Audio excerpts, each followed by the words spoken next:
While the world is caught up with Ukraine, another battlefield is being prepared. Tensions are rising in the Pacific. China has driven away an American destroyer. Beijing says it illegally entered the South China Sea.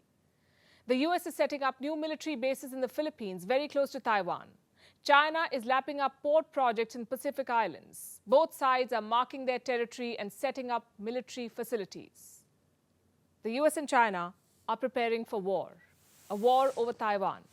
It won't happen tomorrow, but the US says it will happen. And the preparation is on war footing.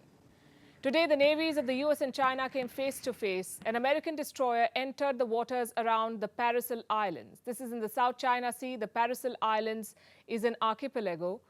It is a group of about 130 small coral islands and reefs. What was the US warship doing there? The US Navy said it was on a routine operation. But China contests this claim. It says the US destroyer entered the waters illegally and that China has driven away the American warship. The Americans, of course, have not agreed to this claim. They say there was nothing illegal about their activities in this region. But the South China Sea, we know, remains a major flashpoint, and the Americans are expanding their access here. They've struck a deal with the Philippines. This is to expand their military presence in North Philippines. Remember, the US already has bases in this country. Now they'll get more access. Reports say 3 military sites are being considered.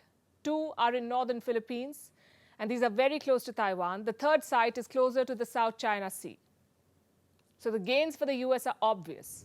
It will increase its military presence in this region. It can mobilize in larger numbers in the event of a war. As for the Chinese, their response to the deal is on expected lines.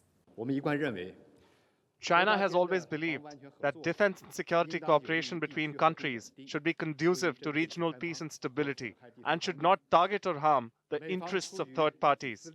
The US side has been strengthening its military deployment in the region out of its own selfish interests and with a zero-sum mindset. Beijing is responding not just with words. The PLA has stepped up activities around Taiwan. Almost every day it sends warships and warplanes. And they don't do very much. They just come close to the island of Taiwan. They register their presence, stick around just long enough for Taiwan to take notice, and then they leave. These are intimidation tactics. Earlier this week, Taiwan detected 10 Chinese military aircraft and 2 naval vessels. So far this month, Beijing has sent at least 292 military aircraft and 76 naval vessels. And how does Taiwan respond to this? With military drills of its own. The latest ones happened in North Taiwan. Military tanks were spotted rolling down the streets there. They were conducting what are called anti-landing exercises, specifically designed to deter a potential Chinese invasion. But why is the situation escalating now? Because the Taiwanese president is traveling to the US. The trip will kick off on March 29th with a transit through New York on the same day. After this, she will continue her journey to Guatemala and Belize to conduct exchanges with the 2 allied nations. On the trip back, there will be a stopover in Los Angeles. She will make 2 stops in the US and also visit Guatemala and Belize. These are diplomatic allies of Taiwan. In the US, President Tsai could meet Kevin McCarthy, the current US House Speaker. Washington is trying to paint this as an unofficial stop. There's no reason for China to overreact. Heck, there's no reason for them to react. I mean, this is something that, as I said, is commonplace and has happened before, will likely happen again. It's personal, it's unofficial. There should be no reason for Beijing to react in any way to this. China is not convinced, though. It is shooting warnings to both Washington and Taipei. We again warn the Taiwan authorities that there is no way out for Taiwan independence. And any illusions about attempts to collude with external forces to seek independence and provocation is doomed to fail. Such unofficial visits have happened in the past too, and this one will go ahead in all likelihood. So Beijing is throwing a tantrum, conducting more military drills. The US intelligence community says it is also preparing for war. US Secretary of State Antony Blinken has backed their assessment. He says China will invade Taiwan before 2027, and the fate of the Ukraine war will guide China's strategy. China is tracking the conflict and taking lessons from it. I think if China's looking at this, and they are looking at it very carefully, they will draw lessons for how the world comes together or doesn't. There are good reasons to be worried. The conflict in the South China Sea is very much alive. China claims almost the entire sea. 5 other countries have competing claims, sometimes overlapping claims. These are Vietnam, the Philippines, Taiwan, Malaysia, and Brunei. The South China Sea is vital for the global economy. It has great economic and geostrategic importance. 1/3 of the world's maritime shipping passes through here. The ships carry over $3 trillion worth of goods. A war in this region would spell disaster for all sides, but none wants to pull back. And as the Americans make inroads here, with more warships and military bases, the Chinese too are expanding their access. China has won a major contract in the Solomon Islands. The deal is to upgrade an international port. It is in Honiara, the capital of the Solomons. The project is funded by the Asian Development Bank. It will be executed by a Chinese state-owned company. And this has raised some hackles.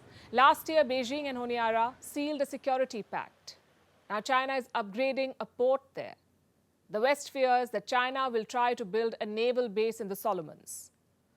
So will this port deal lead to a military base for the Chinese? It's too early to say. Plus, when you have China in the picture, all bets are off. Now let's talk about an institution in trouble, the U.S. Central Bank, better known as the Federal Reserve. U.S. lawmakers are raising some tough questions. Is the Fed responsible for the banking crisis? Did it mishandle the situation? Did it fail to do its job? The questions are growing louder, especially after yesterday's announcement. The Federal Reserve has decided to hike interest rates again. At today's meeting, the committee raised the target range for the federal funds rate by a 1/4 percentage point. The process of getting inflation back down to 2% has a long way to go and is likely to be bumpy. The banks will be fine. Let's focus on fighting the inflation. That's the message from the U.S. Fed. Its aggressive rate hikes have created a perfect storm. It led to the collapse of 2 American banks, and that in turn has caused turmoil in global financial stocks. Yesterday, the U.S. Fed had an opportunity to course correct, to restore the faith of depositors and investors in American banks. But the Fed chose to hike rates again. It says inflation is stubborn and must be dealt with first. So is America's central bank ignoring the larger crisis? The Fed chairman, Jerome Powell, offered a weak defense. For the failed banks, he blamed their managers. He said they are the ones who, quote-unquote, failed badly, and that the rest of the banking system was strong. He also downplayed worries about the financial system. So bank managers must take the blame, but what about the role of the Federal Reserve itself? Powell says a review is underway, an internal review. We're undertaking a thorough internal review that will identify where we can strengthen supervision and regulation. For some lawmakers, that explanation is not good enough. They want a probe against the U.S. Federal Reserve. Last week, a lawmaker asked Powell to step aside until a review into the bank failures was complete. For this review to have any credibility at all, Chair Powell has to recuse himself. He is the one who not only presided over the Fed, that's the only way we can have some confidence in it. That's Elizabeth Warren. She's a Democrat and perhaps the most vocal critic of the Fed in this crisis. She has now pushed a bill. It calls for more oversight. Warren has teamed up with a Republican for this bill. His name is Rick Scott. And what does the bill say? Right now, the U.S. Fed has an internal watchdog, the Internal Inspector General. It is responsible for oversight. It reports directly to the Federal Reserve Board. Now, if passed, the bill would replace this mechanism. The central bank will get an external watchdog, one that is appointed by the U.S. president. The fate of the bill is yet to be decided, but the scrutiny against the Fed will only intensify.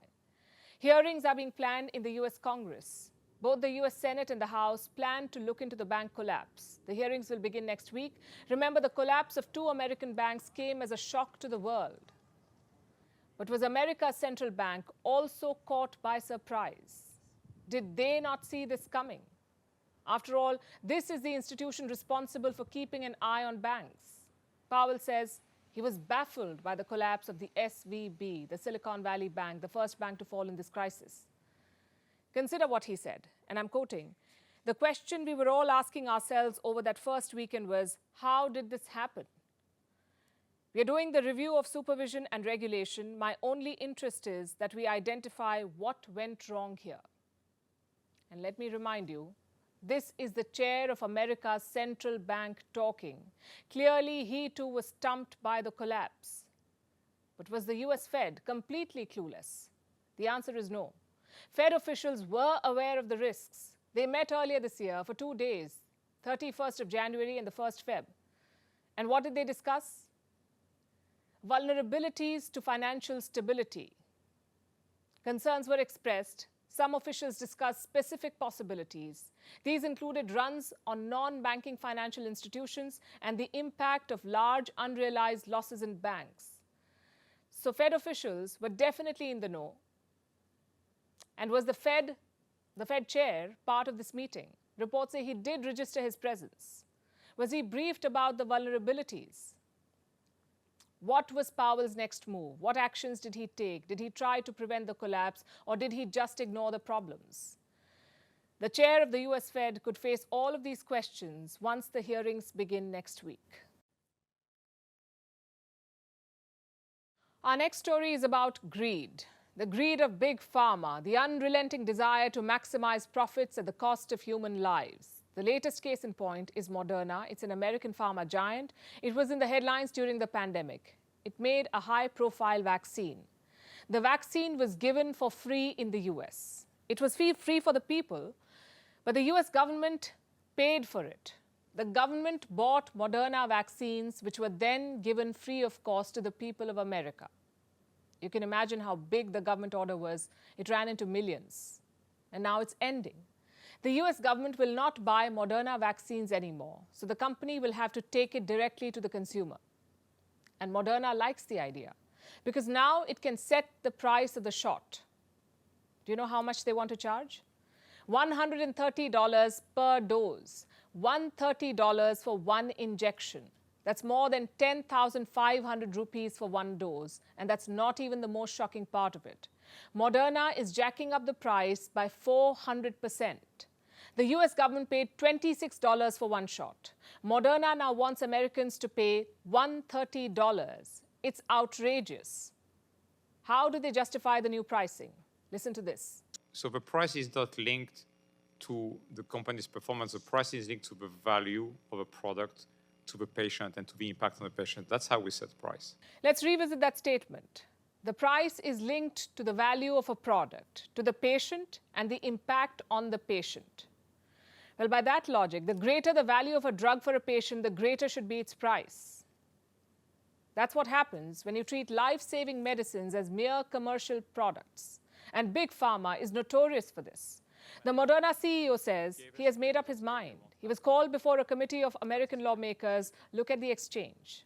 My question to you is, given the fact that you have made billions of dollars, that your company has made huge profits, on behalf of the taxpayers of this country, will you reconsider your decision to quadruple the price of the vaccine?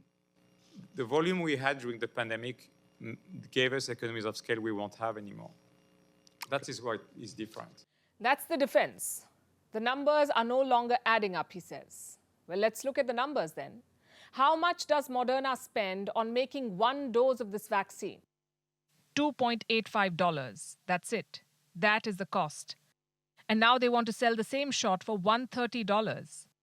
We understand that you want to cover the R&D costs, but this is a markup of more than 4,000%. This is loot, and you cannot justify it. Most businesses would be envious of profit margins like that. One US lawmaker says this is, quote unquote, unacceptable corporate greed. His name is Bernie Sanders. He wrote a letter to the CEO of Moderna. I have a copy with me. This is what it says. Now, in the midst of a continuing public health crisis and growing federal deficit, is not the time for Moderna to be quadrupling the price of its vaccine. Now is not the time for unacceptable corporate greed. And he's right. The vaccine has already made billions for Moderna. In the last 2 years, Moderna has earned $18 billion in profits. Where did this money come from? From its Wuhan virus vaccine. Moderna's investors have become multi-billionaires. Meet Noubar Afeyan. He's Moderna's chairman and co-founder. He's worth $1.7 billion now. Robert Langer, another co-founder of the company. Again, he's worth $1.7 billion. Timothy Springer invested in Moderna. His net worth today is over $2 billion.